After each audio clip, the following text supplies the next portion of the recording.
ஓம் சண்முகா போற்றி போற்றி. மாதா பிதா குரு குலதெய்வத்தை வணங்கி அனைவருக்கும் வணக்கம்.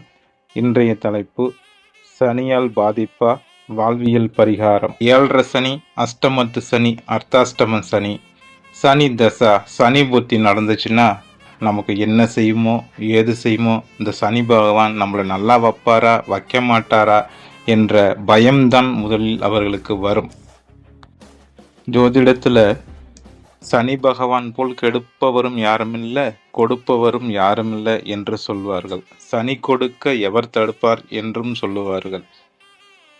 நம்முடைய வாழ்க்கையில சனி பகவானால எந்த பாதிப்பும் ஏற்படாம இருக்கணுமா? அப்ப நீங்க உங்கள் வாழ்க்கையில சில நடைமுறைகளை பயன்படுத்தினீங்கன்னா சனி பகவான் உங்களை எந்த பாதிப்புக்கும் ஆட்படுத்த மாட்டார். சனீஸ்வரர் கூறிய எண் 8.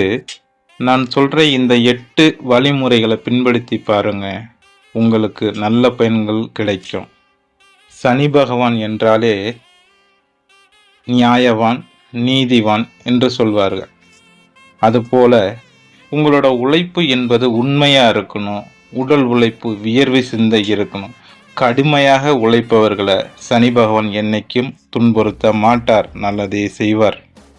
அந்த உழைப்பின் மூலம் வரக்கூடிய வருமானம் நமக்கு என்பது உண்மையான நேர்மையான வருமானமாக இருந்தால் சனி பாதிக்க மாட்டார். ஒவ்வொரு மனிதரும் அறநெறி தவறாத வாழ்க்கையை பின்பற்றி நடந்தாங்கன்னா அவங்கள சனி பகவான் எந்த விதத்திலும் கெடுபலனை தரமாட்டார். போராமை குணம் இல்லாத எளிமையான வாழ்க்கை வாழ்பவர்களை சனி பகவான் பாதிக்க மாட்டார். தன் வாழ்க்கையில தானம் தர்மம் சிந்தனை உள்ளவர்களையும் அந்த சிந்தனையை செயல்பாட்டில் வச்சிருக்கவங்களையும் சனி பகவான் என்றைக்குமே பாதிப்பு நிலையை தரமாட்டார். ஆசை பேராசை இல்லாத வாழ்க்கையை வாழ்பவர்களை சனி பகவான் என்றைக்கும் துன்புறுத்த மாட்டார், நல்லதையே செய்வார். சனி பகவானை நீச கிரகம் என்று ஜோதிடத்தில் சொல்லுவாங்க. கீழ்நிலை பணியாளர்கள் என்று சொல்லக்கூடியவர்களுக்கு உதவி செய்பவர்களுக்கு சனி பகவான் என்றும் துன்புறுத்த மாட்டார், நல்லதையே செய்வார்.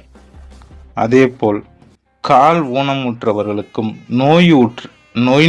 நோயுற்றவர்களுக்கும் பாதிப்பு அடைந்தவர்களை பார்த்து உங்களால் முடிந்த உதவிகளை செய்யுங்கள்.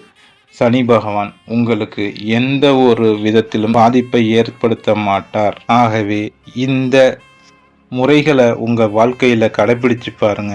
சனி பகவான் உங்களுக்கு கெடுப்பவராக இருக்க மாட்டார், கொடுப்பவராகவே இருப்பார். நன்றி, வணக்கம்.